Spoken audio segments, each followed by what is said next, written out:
오늘은 요한복음 강의 34번째 강한 목자입니다. 오늘 본문에서는 예수님이 계신 장소와 계신 때, 시기를 정확하게 설명하고 있습니다. 22절에 수전절에, 때는 겨울이다. 장소는 예루살렘 솔로몬의 행각. 23절, 예수께서 성전한 솔로몬 행각에서 거니시니. 사람들은 이곳을 솔로몬의 주랑이라고도 불렀고요, 나중에 예수님의 제자들이 성전에 모일 때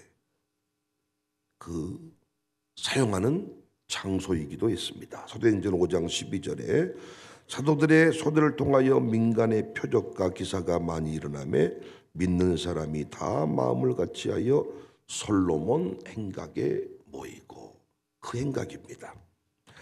본문의 사건이 일어난 시기는 수전절이다 그랬죠. 수전절 들어보셨나요? 신구약 중간기에 생긴 절기인데, 알렉산더 대제가 동방 정복을 한 다음에 요절합니다. 그의 신하들이 나라를 쪼개어 가졌는데, 유대 지역은 근처 시리아의 셀류키드 왕조가 차지를 해요. 셀류키드 왕조에서 유명한 사람이 안티오쿠스 에피파네스, 한 번쯤 들어보셨을 겁니다. 이 안티오쿠스 에피파네스가 예루살렘 성전을 정복하고 성전의 모든 직기를 다 드러낸 뒤에 거기에다가 제우스 신상을 갖다 놓습니다.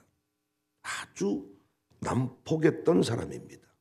유대인들의 절기를 다 지키지 못하게 하고 헬라적 삶을 강요했던 인물입니다.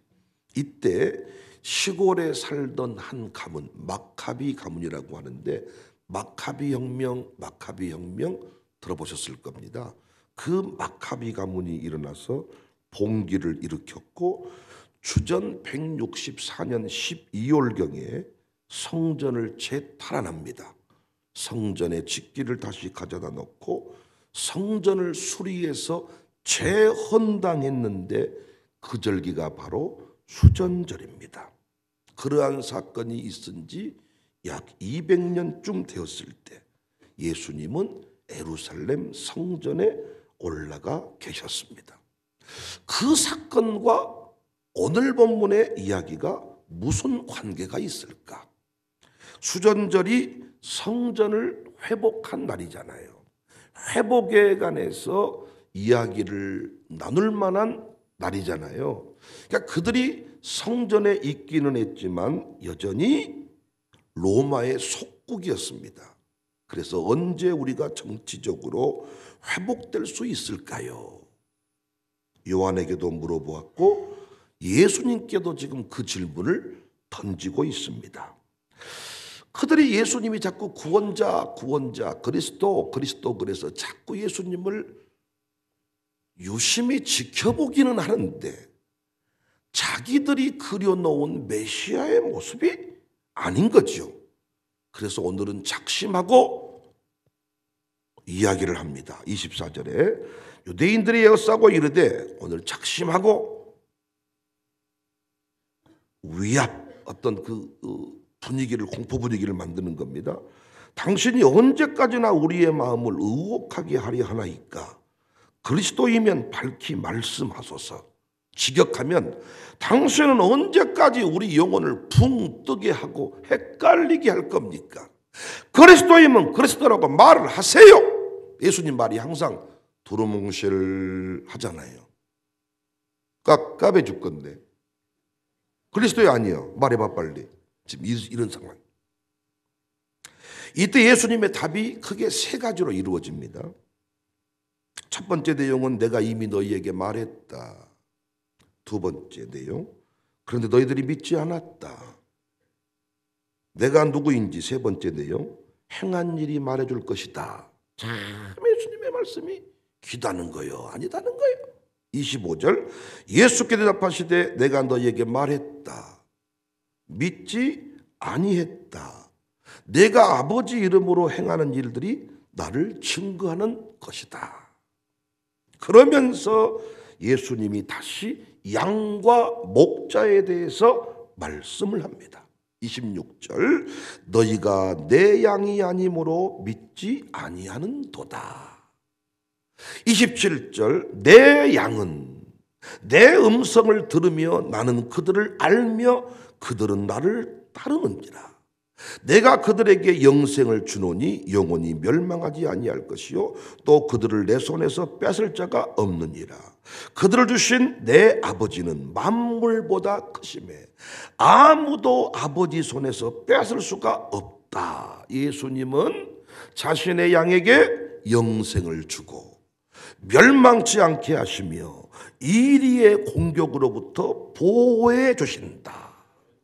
27절에 보면 28절에 빼앗아 간다라는 말이 나오잖아요. 이 빼앗아 간다는 단어와 물어간다, 12절에 보면 이리가 양을 물어가고 할 때 그 물어간다는 단어와 빼앗아 간다는 단어가 같은 단어예요. 물어가는 자가 누구예요? 이리예요. 이 이리는 절대적으로 예수님의 손에서 양을 빼앗아 간다, 못 빼앗아 간다.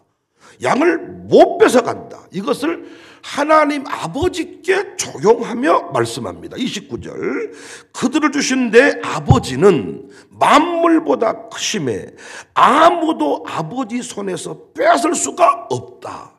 그 아버지가 내 손에 맡겨둔 것 이리가 못 뺏어 간다. 여기서 우리는 선한 목자의 새로운 면모를 확인할 수 있지요. 우리가 어떤 사람 착하다 할 때 그 사람 참 선하네 이렇게 말할 때 사람은 좋은데 싸움은 못하는 힘은 없는 목자 이런 느낌이 좀 있지 않습니까?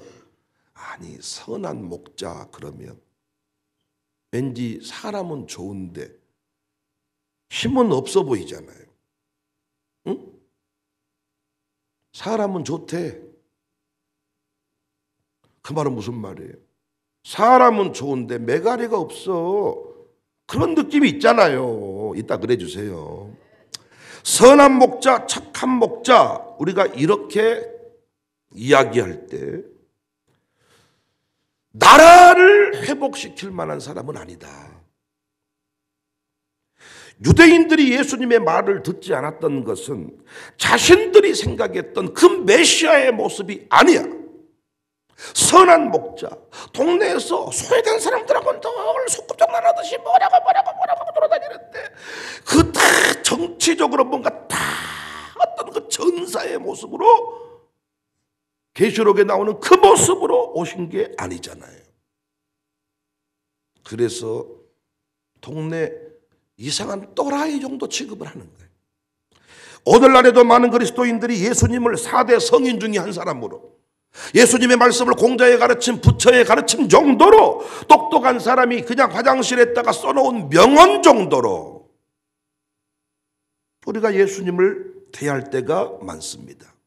그래서 큰 문제가 없을 때 평안할 때에는 예배에도 나오고 예수님 하지만 인생의 풍파가 일어나고 인생의 위기를 만날 때 우리는 예수님을 찾지 않을 때가 많습니다. 왜? 그분은 선한 목자인데 어린아이 정도나 구원하시고 감기 정도는 그분이 고치시는데 이 암은 의사가 못 고친다 그랬어. 내가 예수 믿어서 뭐하겠냐? 예배가 지금 내가 지금 예배 드릴 때냐 지금? 내가 지금 사업이 부도나고 내 인생이 지금 파산났고 내가 지금 암 말기 환자가 됐는데 무슨 예배는 예배냐? 그래서 예배는 어떻게? 감기좀 걸려야 나오는 거예요. 독감 걸리면 못 나와. 왜? 예수님 앞에 지금 독감은 고칠 병이 아니야. 콧물 감기 정도 되면 나와. 그러나 코로나쯤 걸리면 못 나오는 거야. 왜? 코로나 예수님이 못 고치는 거야. 선한 목자니까. 기껏해야 어린이나 구원하시는 어린이를 사랑하시는 예수님. 그러나 악인의 이빨을 뽑아버리고 악인의 머리통을 부셔버리는 황제를 죽일 수 있는 예수님으로 믿지 아니하니까. 문제가 생기면 그분 앞에 나오지 않는 것입니다. 그리고 인생을 그분께 걸지 않습니다. 예수님이 내가 굶어 죽을 때 밥값 정도는, 연어 먹을 정도, 연어 한 끼 정도는 주셔도 내 사업의 모든 부채를 해결하시는 분은 아니야. 내게 밥 한 끼는 주셔도, 밥퍼 사역을 통해 밥 한 끼는 주셔도 우리 가문을, 전 세계를 내가 먹여 살릴 수 있도록 돈을 주실 분은 아니야. 돈 벌려면 불법 다단계에 가도 예수님께는 나오지 않는 거지. 그런데 우리 주님 분명히 말씀하잖아요. 아버지께서 내게 맡겨주신 것 누구도 빼앗아갈 수 없다. 왜 교회가 위대합니까? 하나님 아버지가 교회를 누구의 손에 맡겨준 거예요? 백목사의 손에 맡겨준 게 아니라 예수님의 손에 맡겨주셨잖아요. 그래서 교회를 이길 자가 없는 것입니다. 자꾸 어떤 시골 교회 가보면 어떤 장로님이 그 교회 개척할 때 자기 땅을 내놓고 자기 집을 내놓았다고 하면서 자꾸 그 교회가 자기 것인 것처럼 행세하는 사람이 있는데, 당신의 것이면 늙은 노인네 손에 맡겨 있는 거 누가 못 뺏어가? 당신 아들이 뺏어가도 뺏어가 버리는 거예요. 교회를 뺏어갈 수 없는 것은, 교회가 끝내 승리하는 것은 이 교회를 누구 손에 맡겨줬어요? 예수님 손에 맡겨줬는데, 그 예수님은 어떤 분이냐? 착하기는 하는데 힘이 없는 분이 아니라, 오늘 본문에 보니까 어때요? 이리의 대갈통을 날려버릴 수 있는, 당시의 이리는 어떤 로마의 권력자, 황제를 말합니다. 당시의 힘을 가지고 감히 공격하는 세력들을 말합니다. 누구도 그 손에서 빼앗아갈 자가 있다 없다? 없다. 백목사가 끝내 승리하는 것은 백목사를 하나님이 청사교회에 맡기셨기 때문입니다. 청사교회는 예수님이 오른손으로 붙잡고 있는 곳인데, 이 교회에 백목사를 파송했으니 백목사는 끝내 승리하는 거예요. 그러니까 이 교회에 내 인생을 거는 게 가장 안전하게 사는 방법입니다. 교회 따로, 내 인생 따로가 아니라, 안타깝게 이 시대에 많은 사람이 싹군 목자와 같이 교회를 섬기는 거예요. 좋은 일이 있으면 교회를 섬기지만 인생의 위기를 만나면 교회를 온전히 섬기지를 않아. 우리 아들, 딸이 끝내 승리하는 것은, 여러분 자녀는 모르겠습니다. 여러분의 믿음 따라 달라질 거니까, 저는 제 두 아들이 끝내 승리할 것을 믿는 것은 청사교회에 제 두 아들을 맡겼기 때문입니다. 저는 청사교회 담임 목회하면서 제 아들을 다른 교육기관에 맡기고 다른 과외를 시켜본 적이 없습니다. 제 아이가 뭔가 학교 공부 외에, 학교 과정 외에 다른 뭔가를 할 때에도 교회 안에 있는 여러분들에게 뭔가를 맡겨서 제 아들들을 키웠지. 이 샬롬 스쿨을 못 믿고 교회를 못 믿어서 어디 다른 과외를 붙이고 어디 다른 뭘 하고, 여러분과 함께 해외 갔던 곳에 제 아들도 갔고, 이 교회 안에다가 제 두 아들을 맡겼지. 제가 다른 곳에 맡겼습니까? 저는 확신이 있어요. 내 두 아들은 반드시 승리한다. 교회에다가 나는 온전히 두 아들을 맡겼기 때문에. 목회 따로, 자녀 교육 따로가 아닙니다. 어떤 선교사님들이 끝내 승리하냐?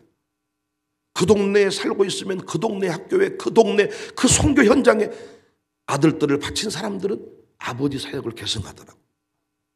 그런데 그 동네가 너무 낙후돼서 아버지가 다른 곳에 집을 얻어 살면서 자녀 교육 문제, 자녀 교육 운운하면서 자꾸 이런 식으로 사는 집, 나중에 오히려 문제가 생기더라고요.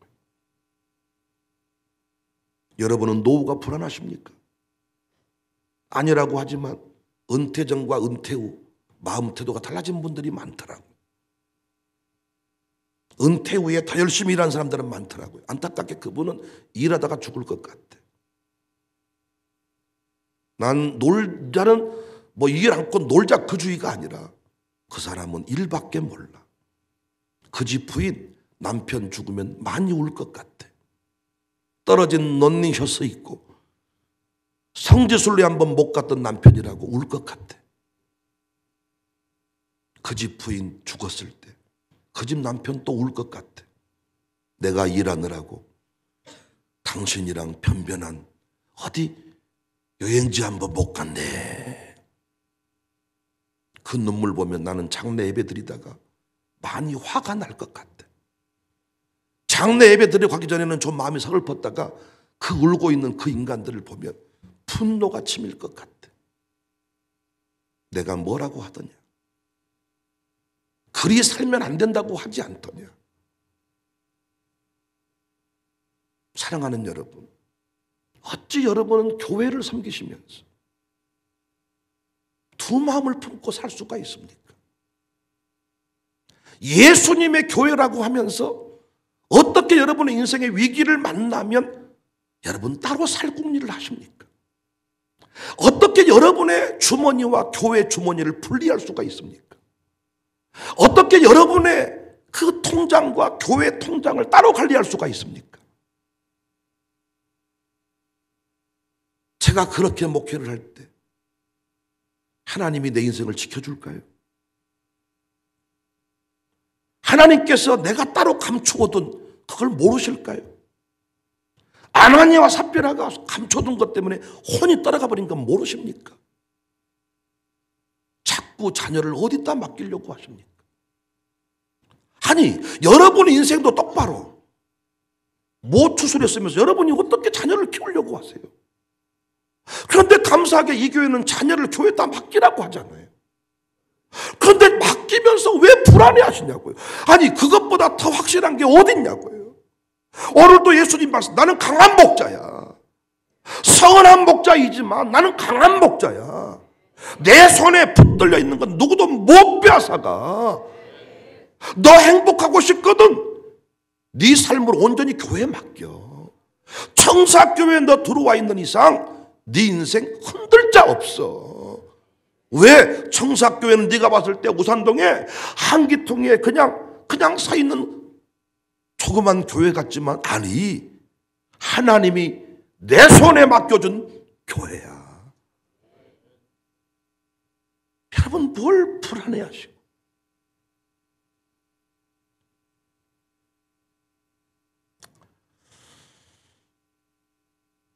하나님께서 교만한 자를 부셔버린다.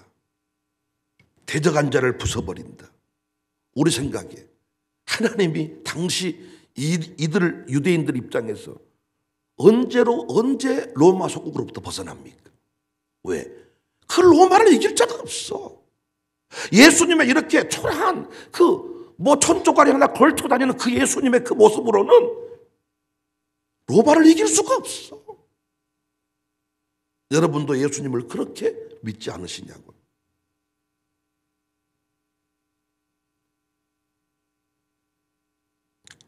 사람은 좋은데 시원치 않은 목자가 아닙니다. 백목사는 능력이 없어도 우리 예수님은 능력의 목자, 강한 목자이십니다. 강한 목자, 이길 자가 없는 목자.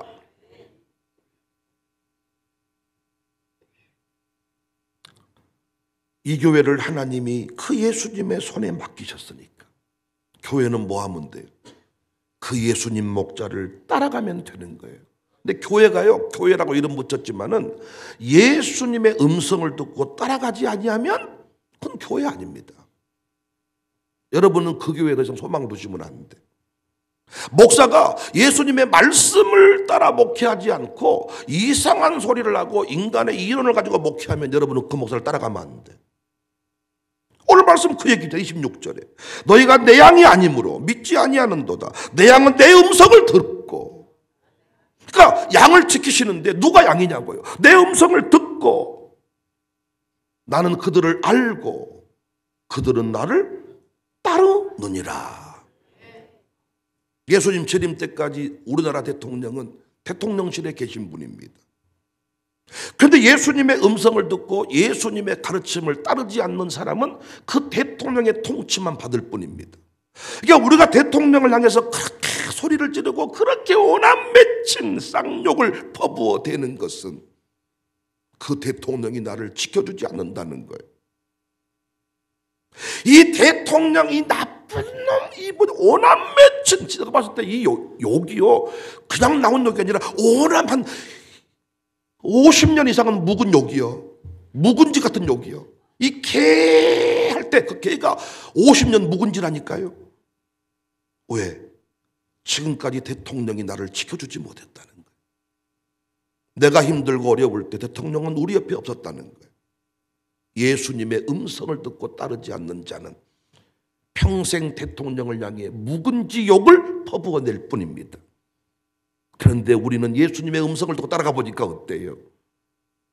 대통령이 진정한 목자가 아니라 예수님이 내 인생의 목자고 예수님이 만왕의 왕이심을 우리는 알고 있습니다. 그래서 국가가 결정한 정책이어도 예수님의 말씀과 위배되면 우리는 그 말씀을, 그 정책을 다루지 않았습니다. 이것이 교회입니다. 아니 어떻게 교회가 예수님의 말씀과 대통령의 그 정책이 다를 때 어떻게 교회가 대통령의 정책을 따라가 버립니까? 황제를 숭배한 적이 없습니다. 그건 교회 아니죠. 신사 참배보다 더한 죄를 지어놓고 교회는 좀 회개하지 않습니다. 어쩔 수밖에 없었던 그것이 죄였다고 말합니다. 분명 예수님은 말씀합니다. 내 양은 내 음성을 듣고 따라온 양은 영생을 주고 멸망받지 아니하고 내가 내 손에 그를 붙들어 이리가 빼앗지 못하게 한다. 우리 교회에 박살 내버리려고 수많은 일들이 일어났지만 빼앗지 못했잖아요. 얼마나 백 목사를 죽이려고 하겠습니까? 오늘 또 백 목사가 설교 세미나를 하면 한 명이 살아나도 목사님 살아나지 않겠습니까? 그 목사님이 살아나면 내일 새벽부터 그 강단은 폭발이 일어날 것인데 마귀가 얼마나 저를 미워하겠습니까? 마귀가 얼마나 저를 죽이려고 하겠습니까? 어젯밤에도 2시에 눈이 떠지더라고요. 얼마나 그냥 세미나가 그냥 이루어진 것 같지만 여러분이 그 영적인 일들을 해보시면 알겠지만 얼마나 공격이 많은지, 스테이를 앞두고 아프고 부흥회 앞두고 아프고 세미나 앞두고 잠 못 자고 공격이 있음을 왜? 마귀가 알고 있는 겁니다. 그래서 내 인생을 온전히 청사교회에 맡기지 않으면 저는 살 수 없는 거죠. 왜? 주님이 나를 지켜주셔야 되는데 주님이 지켜준다는 게 막연하지 않습니다. 교회를 세웠다. 교회에 접붙였다. 교회에 네 아들 맡겨. 교회에다 맡겨놓고 땅 공리하지 말고 네 인생 교회에다 맡겨. 교회가 네 인생 편의로 할 때 다 내놓아. 싹군처럼 계산하지 말고 적당하게 해놓고 했다고 말하지 말고 다 해. 싹군 되지 말고 선한 목자 돼. 생명 걸어. 하는 생명 건쳐가지 말고 진짜 생명 걸어. 네 인생 책임질게 내가. 아들한테 기대 걸고 사는 인생 다 우울증 걸리더라고요. 우리 엄니가 저한테 늘 했던 말, 썩을 놈아 알았다? 잘 살아라. 아들을 너무 사랑하고 살았는데 아들이 엄마를 못 채워주는 어떻게 채워줘 내가. 그 저랑 정을 딱 띄더니 우리 아버지랑 잘 사시더라고요. 지금도 우리 교회 아들 믿고 사는 집이 많아. 정신 차려요. 당신 아들 정말 힘들어 당신 때문에. 왜 아빠랑 잠자야지 내 방에 잠자 엄마. 난 어떻게 하라고 내 부인이랑 자야 될 텐데. 그만 좀 해 엄마. 엄마 인생 살아. 뭐 먹고 뭐 입고 너 가르쳤더니 네가 그럴 수가 있냐 썩을 놈아. 애들이 하는 말 제발 입고 먹어. 지금도 어떤 사람 아니 은행에다 돈을 맡기고 어떤 뭐 투자가한테 돈을 맡겨도 교회에다가 교회 가족은행에다가 못 맡기더라고. 사기꾼처럼 생겼나 봐 내가. 먹튀 할 것 같은가 봐. 먹튀. 그래 당신이 잘 지켜봐. 지켜지나 보게. 제가 여러분을 비아냥대는 게 아니라 날마다 경험하는 거죠. 날마다 사기당하고 12일 초 때 먹고 교회 온전히 섬기지 않아서 항상 정산해 보면 회비 때문에 가정교회를 하겠니 못하겠니 그러고 살면서도 예수님의 말씀대로 행하지 않잖아. 자기가 인생 한번 재기해보겠다고 교회 성경금 끊고 가정교회 회비 끊고 11월 종금 끊고 건축원금 끊고 가족은행이든 뭐든 나하고 상관없는 일이다 싹 끊고 살아도 아직도 회복 못 시켰으면서 예수님의 음성 듣고 따라가지 않잖아. 오래전에 저는 깨달았어요. 어디 가든지 간에 두 마음으로 살지 않습니다. 그 인생 불행합니다. 위에는 남군 복장, 아래는 북군 복장. 총알 2방 맞고 죽고 어차피 한 번 죽을 건데 한 방 맞고도 그냥 잘 죽는데 못한데 2방 맞고 죽습니까? 예수 믿는 순간부터 점쟁이 도움 못 받는데 예수 믿어버린 순간 귀신이 우리를 못 도와주는데 어차피 하나님 외에는 나를 도울 자가 없는데 어차피 청사교회 외에는 내 인생에 소망이 없는데 뭘 청사교회를 섬길 때 싹군처럼 계산하며 섬기냐고요. 그 인생 참 억울하지 않겠습니까? 인생은 너무 짧은데 창례시장 앞에서 보면 항상 진지한 표정 지으면서 아이고 인생은 짧네. 근데 자기는 절대 죽는다고 생각 안 해. 여러분 착각하지 맙시다. 선한 목자 그러니까 사람은 참 좋은데 우리 집 남편처럼 매가리는 없어. 권사님은 좋건 남편 착해서 살아보소. 그런 느낌으로 예수를 믿지 않나. 오늘 본문의 예수님은 강한 목자. 이야 멋져버립니다. 그래서 예수 믿음이 멋짐이에요. 오늘 또 발 뻗고 잠자는 거야. 오늘 또 점심 때 연어 열심히 씹어 먹을 수가 있는 거야. 네가 지금 연어 먹을 때냐? 그러면 뭐 먹을 때랍니까? 그러고 사는 거예요. 빚이 있는데 무엇이 어쩌는데 콩나물값 아껴가지고 뭐 어쩌고 아낄 때 아끼는 거고 먹을 때는 먹는 거지. 뭐 내가 진 빚이나 주님께서 다 주의 나라 확장을 위해서 한 것이지 뭐 내가 했나 그거. 난 안 한다 그래서 끝까지 안 합니다. 내가 세미나 왜 합니까? 그래서 이번 세미나도 2차 왜 몇 사람 얘기했지만 난 하기 싫어. 할 수 있는데 안 한다 그래 나는. 성령께서 주님이 나를 가히 눌러 안 할래 이 새끼야 죽여본단 나 하겠습니다 해. 목사님은 참말로 열심히 일하십니다. 나도 열심히 일하기 싫어. 놀고 먹기에 제가 특화된 사람이야. 진짜 나는 쉬는 날이 언제일까요? 여러분 누가 주님이 하라고 하니까 하는 거예요. 사랑하는 여러분 싹군처럼 살지 말고 선한 목자같이 사시고 강한 목자 되시는 주님만 소망이십니다. 주님 말씀만이 정답입니다. 음성 듣고 온전히 교회와 인생을 똘똘 묶어서 주님 보호하심 아래 사는 우리 모두가 됩시다.